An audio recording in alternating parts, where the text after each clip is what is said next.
Alhamdulillah proses pembangunan Huntara telah sampai finish. Masya Allah, Huntara Rasa Hotel.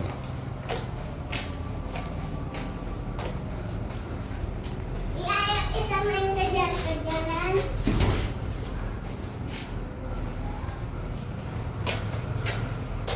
Ada dapur, area WC.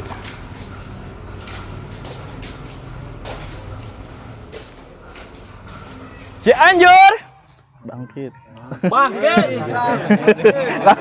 tarik. Oh, artinya nama nage tidak direncanakan. Ya. Bismillahirrahmanirrahim. Assalamualaikum warahmatullahi wabarakatuh. Alhamdulillahirrabbilalamin. Tepat tanggal 31 Desember, Huntara Bangkit selesai. Dan alhamdulillah di hari ini juga kita melakukan tasyakur binikmah, dan mudah-mudahan bisa jadi momentum ketika di luar kita merayakan momentum tahun baru, dan kita coba aplikasikan ke dalam keadaan Cianjur saat ini, dan kita maksimalkan menjadi sebuah momentum kebangkitan masyarakat warga-warga Cianjur, insyaallah. Alhamdulillah hari ini kita pengen silaturahim dan berdiskusi sebentar tentang Huntara Bangkit itu sendiri. Sebelumnya, Cianjur bangkit, Hairunisa gaspol. Alhamdulillah. Alhamdulillah hari ini kita ketemu dengan teman-teman yang juga jadi penggagas dari Huntara Bangkit ini. Insyaallah di samping saya ada Kang Badar dari Hairunisa. Boleh Kang disapa terlebih dahulu teman-teman yang menyaksikan saat ini. Oke, baik. Bismillahirrahmanirrahim. Assalamualaikum warahmatullahi wabarakatuh. Mohon izin memperkenalkan, saya Badar Murokobah, salah satu relawan Dompet Umat Hairunisa yang juga bagian dari pelaksanaan kegiatan pembangunan Huntara. Ini juga berkat inisiasi dari GAS, dan alhamdulillah kita sama-sama prinsipnya mungkin berlomba-lomba dalam kebaikan gitu ya. Walaupun mungkin kita hanya sebatas medium saja, sejatinya yang membantu dan berkontribusi adalah banyak orang gitu yang mungkin tidak bisa disebutkan satu-satu. Mungkin itu gambaran awalnya, dan sebagai gambaran barangkali ya, Dompet Umat Hairunisa sebagai lembaga non-profit yang berjalan sejak 2 tahunan yang lalu. Jadi masih prematur, mungkin masih kecil, tapi insya Allah kontribusi dan ikhtiar dalam dampak sosial dan kemasyarakatan ini terus diupayakan seperti itu. Oke, Kang Badar, makasih. Hari ini tiasa dongkap kita sama-sama tasyakur binikmah atas selesainya program bangunan yang sudah kita buat. Mudah-mudahan tidak sekedar membangun sebuah bangunan, tapi ada program-program yang kita dedikasikan khusus untuk kebangkitan warga-warga Cianjur. Betul. Kang Badar, satu pertanyaan awal. Strong why-nya apa sih? Kenapa kita harus bikin Huntara Bangkit dibanding kegiatan-kegiatan yang lain? Oke, baik. Secara prinsip keberjalanan program pembangunan Huntara sebetulnya di awal kita tidak pernah memprediksi akan dilakukan gitu ya. Karena kita melihat mungkin kalau ketidakpedean kita itu melihat bahwa lembaga sosial yang kami gerakan ini kan lembaga sosial yang kecil. Kita tanpa ada dorongan dari sponsorship, tanpa ada dorongan dari pemerintah. Ini juga jadi catatan awal kenapa sempat nggak begitu pede gitu ya. Tapi karena kita berjalan sejak awal dari hari pertama kejadian bencana, bahkan dari sejak awal kejadian langsung kita bergerak ke lapangan, melihat realitas di lapangan ini cukup memprihatinkan gitu ya. Jadi seakan-akan Cianjur kalau kita melihat kejadian kemarin itu kayak quote and quote gitu ya. Itu aya naon gitu. Bahkan beberapa orang kan menganggap itu gambaran kiamat aja gitu. Ya itu saking mencekamnya, saking berat mungkin yang dan ini mungkin bagian bencana yang cukup besar yang dihadapi oleh warga Cianjur, sehingga kita melakukan sebuah upaya penyusunan program. Sempat ada brainstorming sebentar, membahas kaitan kira-kira program apa yang harus dilakukan sebagai bagian dari upaya untuk memastikan mereka yang terdampak ini bisa kembali pulih. Di antaranya kita skematik bagi menjadi beberapa program, ada jangka pendek, menengah, dan panjang. Dan kenapa akhirnya kita sampai ke jangka panjang, disadari atau tidak, kita adalah bagian dari relawan lokal. Yang notabene ini jadi tombak utama di saat relawan lain di hari ke-14, di hari ke-21, di hari ke-30 sudah kembali ke tempatnya masing-masing. Kita punya beban yang berat, memastikan, mengawal, kemudian juga mendorong pelaksanaan kegiatan program untuk agar kemudian warga masyarakat Cianjur bisa kembali pulih, bangkit, dan kembali normal. Nah, itu kan catatan yang mungkin harus menjadi dorongan awal. Kemudian yang kedua, program Huntara ini mungkin tidak semua lembaga sosial punya awareness ke sana. Kalau kita selalu punya dengan Mas Adi, dorongannya lakukan yang berat-berat gitu ya, yang orang tidak terpikir untuk melakukan, atau mungkin berat untuk melakukan, sehingga kita mengambil bagian yang cukup beresiko sebetulnya. Kenyataannya seperti itu. Karena apa? Tadi anggaran yang harus kita kumpulkan cukup besar, tapi di sisi lain kita juga bukan lembaga yang besar. Tapi kita yakin kita melihat optimisme itu dari orang-orang sekitar. Ternyata dorongan untuk mau berbagi, dorongan untuk peduli, dorongan untuk mau menderma ini cukup besar. Walaupun mungkin secara value nominalnya kecil, tapi kalau itu dilakukan oleh banyak orang dengan kuantitas yang besar, ini jadi kemudahan gitu.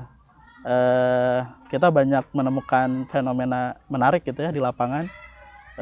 Ada anak kecil yang menyisihkan uang jajannya untuk bisa berkontribusi di Huntara ini, walaupun mungkin besaran nominal kecil di hadapan kita gitu, di perspektif kita, tapi kita melihat bagaimana kesadaran di semua lini level usia ini mampu mau berderma gitu. Bahkan ada yang bongkar celengannya yang tadinya untuk jalan-jalan segala macam. Termasuk ada orang-orang yang mungkin kita anggap bahkan mereka perlu dibantu, tapi ternyata justru mereka yang mau membantu saudara-saudara yang lain untuk terpastikan kehidupannya nanti bisa recovery-nya cepat. Nah, itu mungkin gambaran strong way-nya kenapa kita akhirnya mengambil bagian ini gitu untuk membangun Huntara. Tadi menarik bahas bagian bab anggaran, udah wanti-wanti ada khawatirannya. Wanianting orang teh bukan sesuatu di Cianjur. Betul. Tapi ingin punya dampak dan punya manfaat yang lebih dibanding program-program yang lain. Kalau seandainya dirurut anggarannya memang dapat dari mana hingga akhirnya teh bisa membangun bangunan yang luar biasa seperti ini. Apakah ada bantuan dari pemerintah atau teman-teman siapa sih sebetulnya yang ikut berkontribusi dalam pembangunan Huntara ini? Sejauh yang kami lihat dari hasil administrasi keuangan, dana yang masuk ini lebih banyak swadaya masyarakat dari donatur-donatur yang memang sudah kita jalin sebelumnya, baik di gas atau dengan DUK-nya. Kalau bicara konteks tadi kontribusi dari sisi pemerintah, sementara ini belum.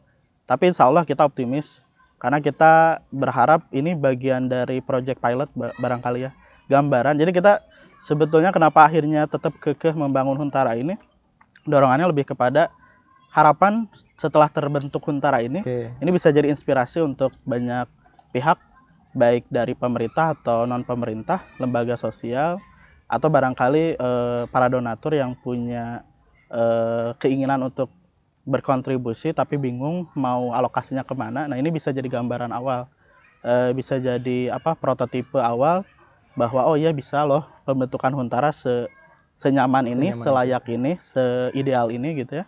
Walaupun mungkin konteks idealnya tidak sama dengan hunian tetap gitu ya. Tapi bicara konteks jangka panjang, durasi 1-3 tahun, ini bisa jadi gambaran barangkali inspirasi buat berbagai pihak. Jadi kalau bicara tadi siapa yang berkontribusi, lebih banyak individu, kemudian juga ada beberapa komunitas atau lembaga atau barangkali entitas ya. Ada komunitas di sebuah perusahaan, ada juga dari anak-anak sekolah. Ya, jadi beberapa kita lihat ternyata ada anak-anak yang sengaja setiap hari Jumat menyisihkan sebagian uang jajannya, kemudian untuk durasi tertentu dikumpulkan.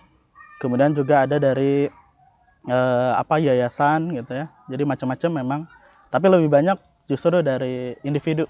Ada individu keluarga yang memang sengaja dikhususkan untuk program Huntara. Mungkin mereka juga melihat gitu ya kondisi di lapangan seperti apa. Kita tahu di lapangan realitasnya masih banyak pengungsi yang masih bertahan di tenda-tenda pengungsian, yang notabene ini secara durasi mungkin kalau jangka pendek masih bisa bertahan, masih dianggap nyaman, masih bisa dianggap layak. Tapi untuk konteks bicara jangka panjang ini akan jadi bom waktu barangkali kalau tetap di kondisi yang sama, tidak disiapkan. Betul. Bahkan kan kita lihat fenomena yang terjadi di lapangan, dan ini real berdasarkan data. Dari data yang ada sekitar 600 berapa update terakhir yang meninggal? 604. Itu diantaranya tidak semua meninggal di hari H kejadian. Tapi juga banyak diantaranya pasca kejadian.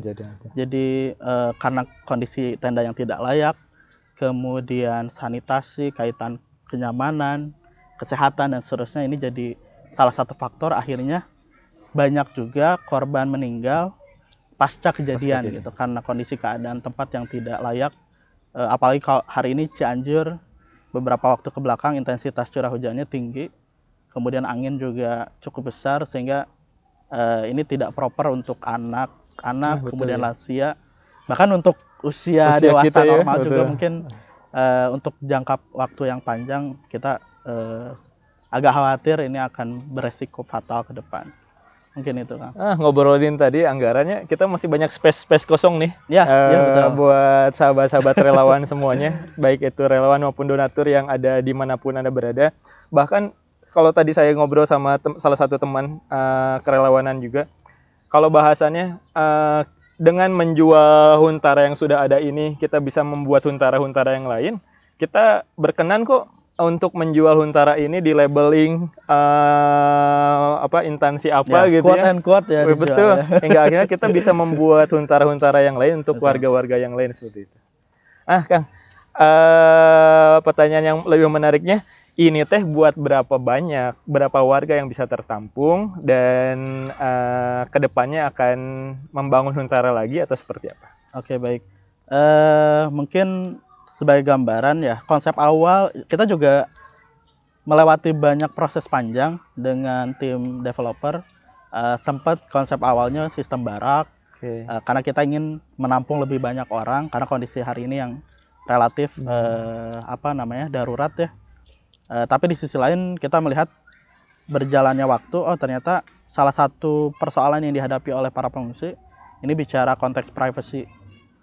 Jadi banyak mereka yang mengeluhkan kaitan privacy di lapangan ketika tinggal di tenda, karena bergabung dengan keluarga yang lain. Itu juga bicara konteks kesehatan juga, sehingga akhirnya kita melihat kayaknya lebih ahsan, lebih baik kalau kemudian pembangunan ini kita set up dengan pendekatan kamar-kamar, walaupun mungkin ruang kamarnya tidak terlalu besar, tapi insya Allah cukup.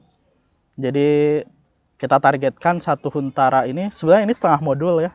Jadi untuk satu modulnya itu kan 2 sayap, hanya karena konteks tadi ketersediaan anggaran yang kita punya, sehingga akhirnya kita bangun setengah model. Ini bisa menampung setidaknya 10 kakak. Atau kalau bicara konteks jiwa bisa menampung sekitar 50-80 orang. Idealnya mungkin di angka 50 ya, tapi insya Allah karena masih ada ruang-ruang kosong, space kosong, ini bisa diisi setidaknya 80 jiwa. Betul. Seperti itu. Nah betul, kita juga kan lihatnya kemungkinan keadaan di lapangan sana tidak bisa selesai 3-6 bulan ke depan. Akhirnya kehadiran Huntara ini jadi sebuah solusi. Walaupun kita juga sebelum menghadirkan Huntara, kita juga menghadirkan program rumah-rumah evakuasi. sebelum dibangun Huntara, kita mengevakuasi beberapa kakak keluarga untuk dievakuasi ke arah daerah Karangtengah, Ciranjang. Ya, akhirnya di sana relatif lebih aman. Namun tantangannya tadi, kenapa tidak mengevakuasi saja, mencarikan kontrakan? Ya tadi baliknya teh hitung-hitungan anggaran. Betul. Anggaran mana yang lebih hemat dan masuk ke dalam anggaran yang ada. Kalau di GAS sendiri, alhamdulillah terima kasih banyak para donatur dan relawan yang ada. Kita sampai ke 30 instansi lebih yang ikut berkontribusi, walaupun bahasanya tidak sekedar ke Huntara saja. Betul. Tapi ke program pendistribusi logistik, ada Borong Aku, termasuk juga kegiatan-kegiatan yang lain yang menunjang program gempa ini sendiri seperti itu. Kang, kalau dari Akang ada pesan yang pengen disampaikan baik untuk warga Cianjur yang saat ini terkena gempa ataupun ke relawan-relawan donatur yang ada dimanapun berada seperti itu.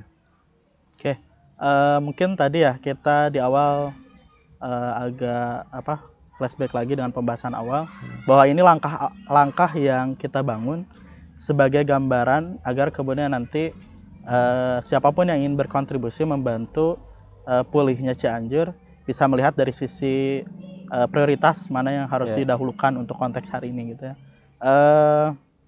Sekalipun mungkin kita sudah banyak mendengar bahwa pemerintah sudah mengucurkan anggaran, tapi kita melihat fenomena di lapangan entah karena mungkin zohir kita lemah, atau barangkali bacaan kita terbatas.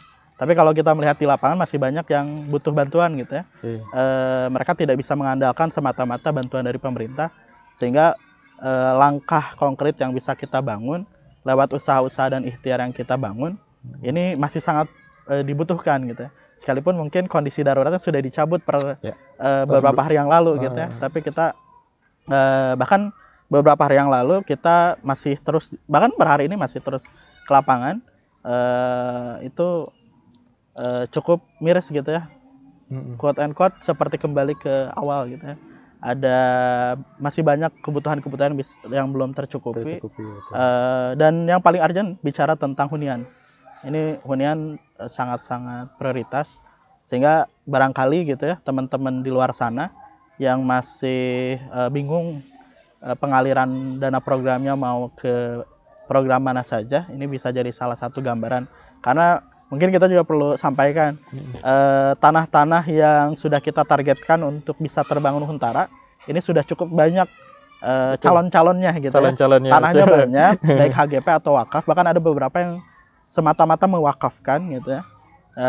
Sehingga ini bicara konteks tanahnya sudah ada, hanya tinggal kekuatan anggaran yang bisa masuk untuk mungkin nanti unit-unit yang lain yang bisa kita bangun gitu ya. Seperti yang tadi Mas Adi sampaikan, baik dari individu, instansi boleh bergabung berkontribusi untuk membantu. Untuk teknisnya nanti kita akan bantu gitu ya, mulai dari fasilitas survei sampai nanti pembangunan, sampai nanti pasca pembangunan. Karena kita mendorong agar pelaksanaan kegiatan pembangunan Huntara ini tidak semata bangunan sebagai tempat nyaman dan aman untuk berlindung, tapi akan ada keberlanjutan program. Nah, ini mungkin nanti akan dibahas oleh Mas Adi. Kira-kira program seperti apa yang akan didorong sebagai bagian dari upaya untuk cepatnya proses recovery terhadap korban agar kembali hidup seperti sedia kala. Betul. Sebelum saya jawab tentang program apa yang bisa membangkitkan semangat warga yang sedang terpuruk, luar biasanya pas ketika kita buka program wakaf tanah untuk program Huntara ini, saya kira akan dapat satu ataupun bahkan akan kesulitan. Bahkan di data terakhir kami ada 10 tanah yang siap untuk didirikan Huntara, dan kita jadi kebingungan sendiri. Aduh punten, recan tiasa ngabangun di tanah akang atau napi untuk dimaksimalkan pemanfaatan wakafnya.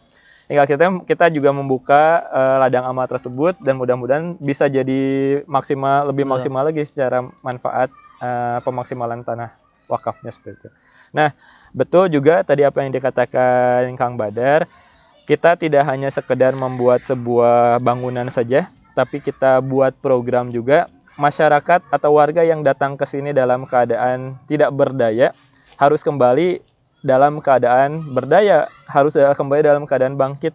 Jadi tidak sekedar hanya membangun sebuah bangunan, tapi kita juga bikin program-program untuk memaksimalkan kebangkitan warga tersebut. Programnya apa sih hingga akhirnya teh jadi sebuah pertanyaannya, program naon itu kan gitu. Nah, programnya tentu karena kita punya kegiatan yang namanya rumus rumah usaha, kita akan banyak melakukan bina keterampilan tentang usaha-usaha yang ada. Contoh kasus kita punya kemarin ada bina keterampilan pertanian, hingga akhirnya warga yang kesini yang terpuruk karena backgroundnya pertanian bisa termaksimalkan kembali. Kita juga ada bina keterampilan seperti pelatihan magot, pelatihan es krim bahkan gitu ya. Terus pelatihan nanti ada roster juga, art of ventilation. Jadi lagi nge-hype tuh lubang ventilasi yang nyeni. Betul. Hingga akhirnya tuh bisa dikelola dan diolah. Kita juga ada jadwal masjid maghrib mengaji, hingga akhirnya itu program-program yang bisa dimaksimalkan tadi untuk mengisi memaksimalkan yang datang ke sini ketika keadaannya tidak berdaya, pulang harus sudah dalam keadaan berdaya itu sendiri. Pertanyaan juga buat Kang Badar dibalik lagi. Dan banyak yang bertanya ya sebetulnya tuh. Kalau seandainya yang mengisi Huntara ini siapa, bagaimana caranya, dan bagaimana warga yang tadilah bahasannya pengen banget masuk Huntara ini terfasilitasi. Tuh. Jadi sebenarnya secara prasyarat, karena tujuan awalnya mempermudah, sehingga syaratnya juga harus mudah. Masya Allah. Di antaranya, dan ini juga konteksnya untuk kepentingan mereka sendiri gitu. Lagi-lagi, pertama kita prioritaskan untuk warga terdampak yang konteks kerusakan rumahnya sekitar 70% ke atas. Jadi memang prioritasnya untuk yang kerusakan berat. Karena tadi unit kita terbatas, tapi insya Allah barangkali ke depan kita optimis akan banyak terbangun huntara-huntara kemudian. Kemudian yang kedua, kita berharap yang datang ke sini ya mereka-mereka yang siap komit untuk ikut program kita. Jadi kita punya kita punya target, tapi targetnya bukan untuk kepentingan kita, lebih kepada bagaimana mereka agar kembali bisa cepat pulih, sehingga tadi program-program yang ada harus diikuti dengan baik. Kemudian yang ketiga, prioritasnya adalah untuk mereka yang tidak punya sandaran keluarga, sebagai tempat untuk mungkin mengungsi atau berlindung gitu ya. Jadi insya Allah cukup dengan 3 kategori tadi sudah, kalau memang prasyaratnya sudah terpenuhi dan kuotanya masih ada, berarti silahkan gitu ya, siapapun untuk bisa mendaftarkan diri kalau memang merasa membutuhkan kaitan hunian sementara yang kita bangun, mungkin itu. Alhamdulillahirrahmanirrahim. Kami rasa cukup apa yang dipaparkan dari Kang Badar maupun tambahan sedikit dari saya, hingga akhirnya kita bisa memaksimalkan manfaat yang ada, yang Allah kasih kepada kita, terutama dari relawan-relawan lokal yang ada. Kita maksimalkan wujudnya menjadi sebuah bangunan. Kita juga di luar Huntara, kita tidak stop dalam pendistribusian logistik. Kita masih terus mendistribusikan logistik. Kita tetap terus borong aku para petani-petani ataupun yang UMKM yang biasanya berdagang atau punya produk, kita maksimalkan hingga akhirnya mereka tidak berhenti, mereka lanjut dan mereka punya semangat untuk bangkit itu sendiri seperti itu. Termasuk Huntara ini Kang ya, kita berarti setidak-tidaknya perlu pendampingan sekitar 1-3 tahun ke depan. Nah ini kalau beban ini diserahkan ke gas atau Herunisa semata ini akan berat, tapi insya Allah kalau dengan dorongan dan upaya kita bersama, insya Allah akan jauh lebih mudah. Jadi silakan yang mau silaturahim, yang mau datang, yang mau ngobrol, atau barangkali terinspirasi untuk membangun huntara-huntara yang lain di tempat yang lain, ini bisa jadi gambaran awal barangkali. Kita juga tidak harus dibangunkan oleh kita, harus kita yang membangun. Tapi kalau untuk pengen gambarannya, pengen desainnya, pengen RAB-nya, asal sudah positif 70%, kita bantulah insya Allah. Tempatnya dimanapun silahkan, pakai nama apapun silahkan. Yang penting manfaatnya terasa oleh warga-warga Cianjur dan bisa dimaksimalkan dan keberkahannya terasa seperti itu. Tidak harus namanya terpampang kita atau seperti apa. Untuk relawan yang lainnya dipersilahkan, donatur yang lain juga dipersilahkan. Terakhir, Huntara Bangkit ini lokasinya suka banyak yang nanyain. Ya, betul. Kita ada di New BLK Residence nomor 62, tepatnya di belakang pabrik high-tech. Jadi ada pabrik high-tech di sekitaran BLK. Nah, kita posisinya ada di belakangnya. Jadi ada jalan muter sedikit dari Jalan Binawan. Kita masuk ke Jalan New BLK Residence nomor 62. Untuk siapapun yang mau silaturahim, mau ikut berkontribusi, mau ikut mengusulkan sebuah program yang bisa dieksekusi oleh kami di Huntara Bangkit ini, dipersilahkan. Sakitu pangintennya Kang Badar, hatur nuhun pisan kanggo warga-warga yang sudah ikut berkontribusi. Kita cukupkan sekian. Salam kebangkitan untuk warga-warga Cianjur pada khususnya. Mudah-mudahan bisa menginspirasi dan saling mengisi dan melengkapi. Insyaallah. Hatur nuhun Kang Badar kanggo waktos dan kadongkapanana. Kita akhiri dengan hamdalah bersama-sama. Alhamdulillahirabbil alamin. Sampai jumpa kembali di kegiatan selanjutnya. Wabillahi taufiq wal hidayah. Wassalamualaikum warahmatullahi wabarakatuh. Waalaikumsalam warahmatullahi wabarakatuh.